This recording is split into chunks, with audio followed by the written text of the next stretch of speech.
Guys, আমি টকঝাল মিষ্টি থেকে আবার একটা ব্লগ নিয়ে চলে এসেছি। আমার একটা ছোট্ট বুটিক আছে, সেখানে আমি কিছু কিছু জিনিস নিজে তৈরি করি, ব্লাউজ, চুড়িদার।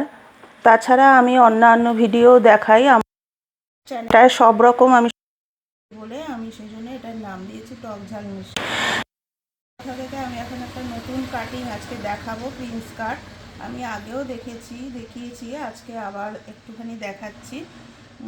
আমি এই কাপড়টাকে দেখো 2 ভাঁজ করে নিয়েছি। এদিকে খোলা পাট থাকবে, এদিকে বন্ধ পাট থাকবে, ঠিক আছে? যদি কেউ না বুঝতে পারো আমাকে কমেন্টস করলে আমি তাকে কিছু বলে দিতে সাহায্য করতে পারি। আর যারা বুঝতে পারছো তাদের জন্য আমি দেখাচ্ছি, আর যারা বুঝতে পারবে না তারা আমাকে কমেন্টস করে জানাবে। যতটা পাচ্ছি আমি সহজভাবে দেখানোর চেষ্টা করছি। আশা করি তোমরা ঘরে নিজেরাও তৈরি করতে পারবে। আমি প্রথমে কিছুটা একটু নিচে দিয়ে নিচ্ছি, কারণ নিচে অনেক সময় কি হয়, কাপড়ের নিচটা ঠিকঠাক থাকে না। এই দেখো, প্রথমে আমি এরকম দাগ দিয়ে নিলাম। যে কাস্টমার দিয়েছে তার এটায় 13 ঝুল দিয়েছে। আমি উপরে 1 ইঞ্চি, নিচে 1 ইঞ্চি বেশি নেব। আমি 15 ইঞ্চি ঝুলটা রাখছি। এই যে দেখিয়ে দিচ্ছি 15 ইঞ্চি। এখান থেকে এইভাবে লম্বাটা সবসময় ঝুলটা মাপতে হবে।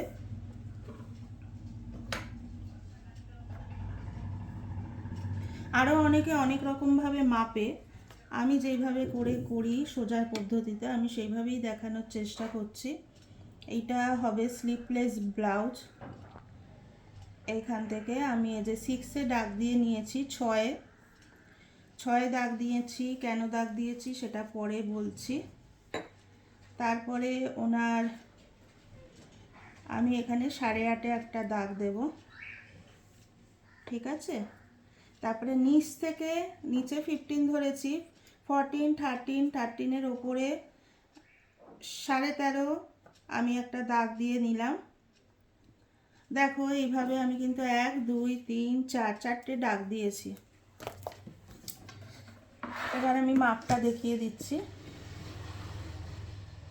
আমার কাছে স্কেল আছে, এটা কার্ভ স্কেল, আমি এটা দিয়েই মাপ দিচ্ছি। প্রথমে এই যে দাগ দিয়ে নেবে। এটা অ্যাকচুয়ালি তোমার যে মুহুরা মানে বগলের যে মাপটা, সেই বগলের মাপটা আসবে, আর হচ্ছে গলার মাপটাও এই শেপ থেকে বোঝা যায়। আর এটা থাকে হচ্ছে আমাদের যে মিডিলে পয়েন্টটা থাকে, সেই পয়েন্ট অনুযায়ী আমি দাগটা কেটে নিচ্ছি। তাহলে যখন যে স্টিচ করবে তার কিন্তু সুবিধা হবে। আর নিচ থেকে বললাম যে 13.5-তে আমি একটা দাগ দিয়েছি, সেটাও কেটে নিচ্ছি। সেটা আমার যখন আমি মাপ করছি আমার সুবিধার জন্য। আমি প্রথমেই বলেছি আমি কিন্তু একদম সোজা পদ্ধতিতে দেখাচ্ছি, দেখো। তারপরে আমি এটাকে এই যে মেজারমেন্ট টেপটাকে ধরবো 6। এখানে কিন্তু পুট মানে নিশ্চয়ই জানো, এটা বোঝাবার দরকার নেই। পুট হচ্ছে ঘাড়ের মাপটা। আমি 6-এ দাগ দিয়ে নিচ্ছি।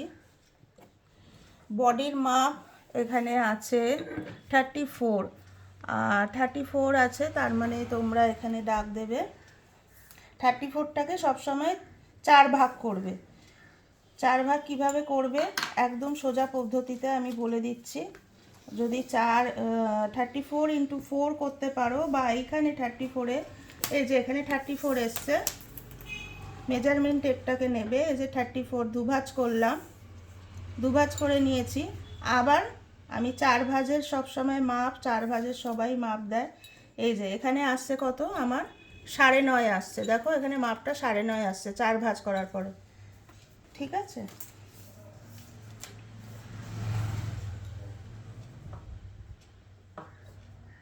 এই দেখো, ঠিক এইখান থেকে এই কর্নার থেকে এই মাপটা ধরবো 9.5। এটা হয়ে গেল বডির মাপ, ঠিক আছে? 9.5 ধরলাম কেন, আমি 4 নং 36, কারণ হচ্ছে সব সময় আমি বলেছি যে আমার আগের ভিডিওতেও দেয়া আছে, আমি কিন্তু সব সময় একটু বেশি করে মাপ রাখি। তাহলে যখন স্টিচ হয়, স্টিচ হওয়ার সময় কিন্তু একটু বেশি কাপড় থাকলে কোনো অসুবিধা হয় না, সেটা পরে মেকআপ দেওয়া হয়, ঠিক আছে। কিন্তু যদি একদম মাপে মাপে করা হয় তখন টাইট ঢিলা করতে কিন্তু অসুবিধা হবে। টাইট করা যাবে, ঢিলা করা কিন্তু অনেকটাই টাফ হয়ে যাবে যদি ভেতরে কাপড় না থাকে।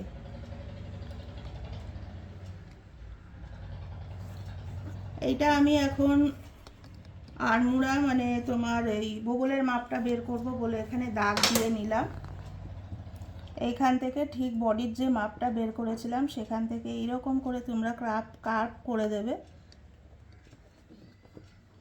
তাহলেই কিন্তু এখানে বগলের মাপটা আমরা পেয়ে গেলাম। এবার গলার মাপটা আমি এখান থেকে নেব। ও গলার সামনের দিকে কিন্তু বলেছে ভি কাট আর পেছনে হবে গোল গলা। সব সময় এই যে 3 ইঞ্চি নিয়ে এখানে হচ্ছে পেছনের গলার মাপটা নিতে হবে, আর সামনের গলাটা 2.5 ইঞ্চি। আমি যেইভাবে করি আমি সেইভাবেই শেখানোর চেষ্টা করছি। অনেকেই অনেক রকম পদ্ধতিতে শেখাবে, এটা আমার মনে হয় এটা সবথেকে সোজা পদ্ধতি, আমি সেই জন্য শেখাচ্ছি। এবার আমি কোমরের মাপটা নেব। কোমরের মাপ ঠিক এই যে নিচে, যে একদম নিচে যে লাইনটা আমি কেটেছিলাম সেইখানে কিন্তু কোমরের মাপটা আমার আছে। এখানে কোমরের মাপ ওর আছে 28.5।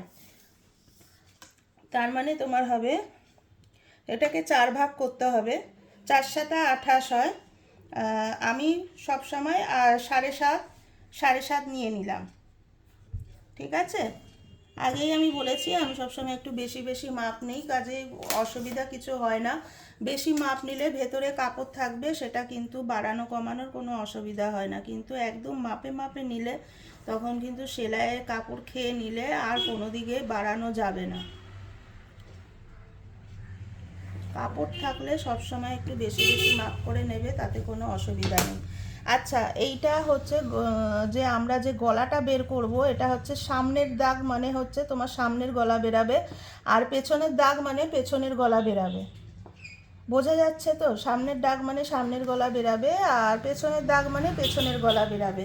সামনে যেহেতু ও বলেছে আমাকে সামনের গলা হবে 8, আর ভি গলার মাপটা আমরা সবসময় এরকম করে নেব। এই যে দেখো পুরো ভি শেপে কিন্তু আমি ধরেছি। যেহেতু 8 বলেছে, আমি দাগ দেব কিন্তু এটা 7-এ দাগ দেব। 7-এ দাগ দিলে যখন তোমার এই ভি শেপটা হবে তখন কিন্তু 8 ইঞ্চিতে গিয়েই ঠেকে। স্টিচ করার পরে কিন্তু এটা একটু বেড়ে যাবে, কারণ মোড়া হয় তখন কিন্তু স্টিচ করার পরে বেড়ে যাবে। আমি 7-এ দাগ দিয়ে দিলাম। এবার দেখো ঠিক ভি শেপ করে নিলাম, সামনের গলাটা ঠিক ভি শেপ করে নিলাম। এবার পেছনে আমাকে গলা বলেছে 10, পেছনেও ঠিক সেম 10 গলা বলেছে, আমি কিন্তু 9-এ দাগ দেব, ঠিক আছে। 9 কি 8.5-এ দাগ দেবো আমি, কারণ রাউন্ড শেপ করতে গেলে কিন্তু বেড়ে যাবে। রাউন্ড শেপটা দেখো, আমি যারা জানো না তাদের সুবিধার জন্য বলে দিচ্ছি, চৌকো করে নিয়ে রাউন্ড শেপটা বের করা যায়। এই ধরো এটা চৌকো আছে, এবার এরকম করে পুরো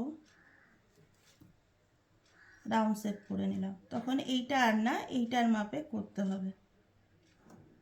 হয়ে গেল আমার রাউন্ড শেপ গলা। এবার যেটা করার, গলা বেরিয়ে গেছে, এখানে আমার বগল বেরিয়ে গেছে, এখানে বডির মাপও বেরিয়ে গেছে। আমি যে এই দাগটা দিলাম আমি এক্সট্রা 1 ইঞ্চি মতো রেখে দিয়েছি, 1 ইঞ্চি কি 1.5 ইঞ্চি মতো রেখে দিয়েছি, ঠিক আছে। সব সময় কাপড় মার্জিন ভেতরে রাখতে হবে, কারণ যখন পরে যদি ঢিলা করতে হয় সেই পরের কথা চিন্তা করে সব সময় কিন্তু মেজারমেন্টে বেশি করে রাখতে হবে। এবার যেটা বললাম এখানটা, এটা কিন্তু আমি পয়েন্ট ধরেছিলাম, ঠিক আছে। পয়েন্ট যারা ব্লাউজ পরো তারা তো জানবেই পয়েন্ট কোনটাকে বলে। আমি এখানে 3.5-এ দাগ দেব।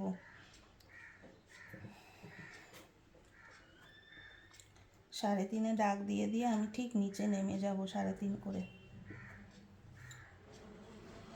এটা কিন্তু মেন প্রিন্স কাট ব্লাউজে এটা করতেই হবে। এটা করলে কি প্রিন্সের সামনে যে একটা দেখবে সবসময় প্রিন্স কাট ব্লাউজের সামনে একটা সামনের দিকে দুটো পড়ে, সেলাই পড়ে, সেই সেলাইটাই হচ্ছে এই জিনিসটা।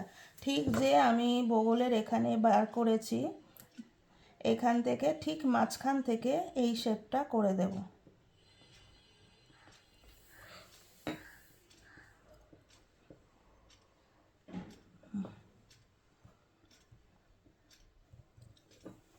ঠিক আছে, বোঝা গেছে? এই শেপটা অনুযায়ী কিন্তু কাট হবে, এই শেপটা অনুযায়ী কিন্তু স্টিচ হবে। এবার কাটছি।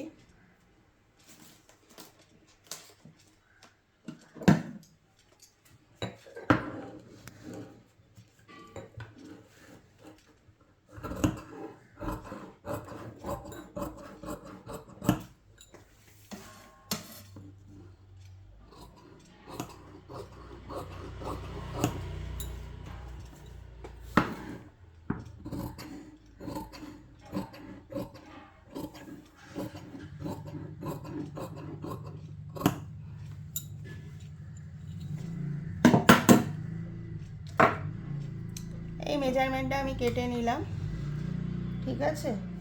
এবার আমি দেখাচ্ছি, আমি এখান দিয়ে ঠিক এইটাকে এরকম করে উল্টে নিতে হবে।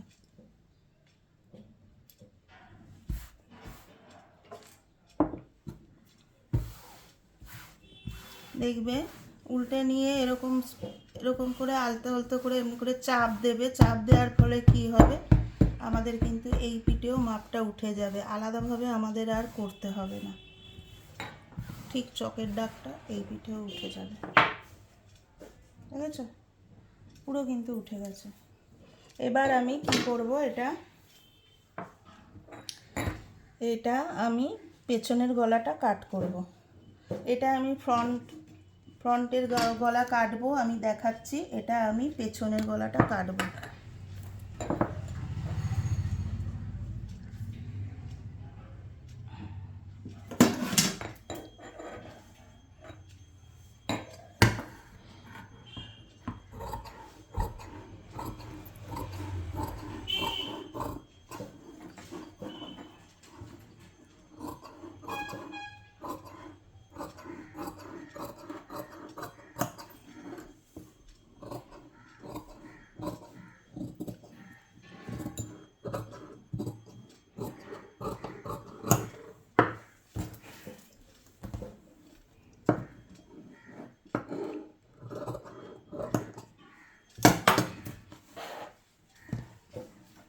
পেছনে বলেছে রাউন্ড শেপ, আমাদের এখানে রাউন্ড শেপ বেরিয়ে গেছে।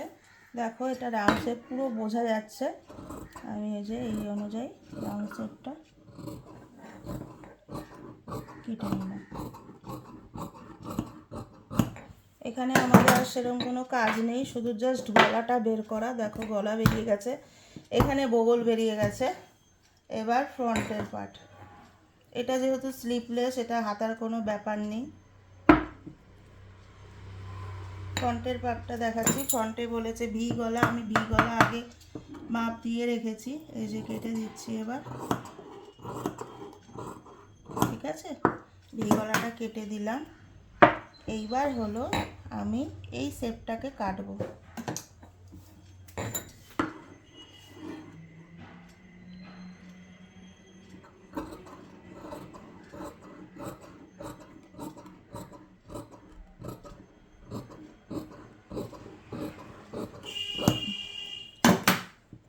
কাট হয়ে গেছে, না দেখতে পাচ্ছ এটা কাট হয়ে গেছে। যখন এটা পুরো স্টিচ হয়ে যাবে, ফুল স্টিচের পরে আমি এটা কেমন দেখতে লাগছে আমি তোমাদের দেখাবো। আর এটা হচ্ছে মেন পার্ট, এই মেন পার্টের কাপড়টা, এটা ভেতরের অস্ত্রটা আমি কাটলাম। এই যে মেন পার্টটা আমি দেখিয়ে দিচ্ছি, এই মেন পার্টের মাপ অনুযায়ী আমি কেটে নেব, ঠিক আছে। এটা দেখানোর দরকার নেই, যারা এইটা কাটতে পারবে তাদের কাছে এটা কাটা কোনো ব্যাপার না। এবার যখন আমি ফুল এটা স্টিচ হয়ে যাবে তখন আমি দেখাবো। এইটা বেরালো থেকে এরকম ধরনের এই যে ভি শেপটা বেরিয়ে গেছে, তোমাদের দেখিয়ে দিচ্ছি একটু। এই ভি শেপটা এবার যখন স্টিচ হবে, এইটা এই যে এখানে এটা বগল চলে গেল,